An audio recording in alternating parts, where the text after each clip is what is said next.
भाई इन्होंने फोर्जरी कर रखी मैनलर है। 80 लाख रुपए का गबन यहाँ के एलडीएम और यहाँ के जो बैंक के मैनेजर थे, इन दोनों ने मिलकर हमारे साथ 80 लाख रुपए का गबन करा। प्रॉपर्टी जो डीलर का काम करता था उसके साथ मिलकर इन्होंने फर्जी तरीके से हमारा बेनामा करा। उस पर पहला लोन था, ना तो इन लोगों ने वो लोन कहीं दर्शाया, ना किसी को बताया, ना उस गोदाम के बाहर इन्होंने कोई बोर्ड लगाया।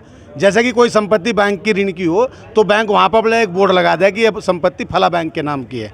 इन्होंने कुछ नहीं लगाया और 80 लाख रुपए में हमारा बेनामा करवाया कर कल जाकर ये उस गोदाम को सील करी आई। ये कोई मीनाक्षी देवी है, उसके नाम था। हमारे कपिल सोम ने एजेंसी खरीदी थी, गैस एजेंसी थी।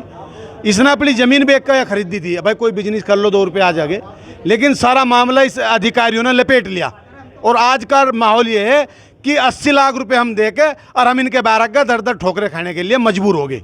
अभी तहसीलदार साहब आए थे, उन्होंने आला अधिकारियों से ऊपर वार्ता करी। उन्होंने बताया कि 7 दिन के अंदर जो मीनाक्षी देवी है उस पर फोर्जरी का मुकदमा दर्ज करेंगे, उसे गिरफ्तार करने का काम करेंगे और वो जो गोदाम है उसे नीलाम नहीं करने के जब तक हमारा समाधान नहीं होने का। बैंक कर्मियों पर भी 420 का मुकदमा दर्ज होना चाहिए, चाहे एलडीएम हो, चाहे मैनेजर हो, चाहे उसका छोटा सामान हो या बड़ा हो। ये मामला Punjab national bank GT road Khatauli का है, जहाँ पे एक लोन दिया गया था मॉर्गेज करके सरफेसी के एक्ट। उस पर जब कार्रवाई की गई तो ये पता चला बैंक को कि ये प्रॉपर्टी किसी और को बेच दी गई है धोखे के तहत। बैंक डीएम परमिशन लेने के बाद जब इस पर अपनी कब्जा दबाया है, उसके बाद कुछ लोग आए हैं, उनका कहना है कि ये प्रॉपर्टी हमने 2021 में ख़रीद ली थी। अब उसकी जांच हम करवा रहे हैं, जांच करवाने के बाद इस पर जो भी होगी उसकी कार्रवाई की जाएगी। इसमें तो जब तक जांच नहीं होगा कुछ बता नहीं सकते। जांच होगी ऐसा संभव नहीं है, क्योंकि जो भी बैनामा होता है वो हमेशा बैंक पे जमा रहता है।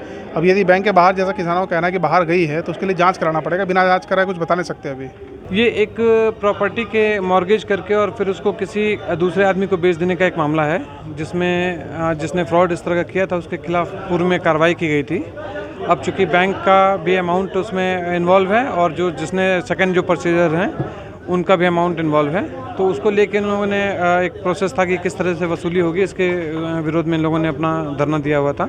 अभी उनको लीगल प्रोसेस समझा दिया गया है और उस लीगल प्रोसेस से ये लोग सहमत हैं और धरना समाप्त कर रहे हैं। नहीं, बैंक पे सच आरोप नहीं है। आरोप उसी व्यक्ति पे है जिसने पहले बैंक से मॉर्गेज करके एक प्रॉपर्टी खरीदी और फिर उसके बाद दूसरे व्यक्ति को बेच दी बिना ये बताए हुए कि वो बैंक में पहले से मॉर्गेज थी।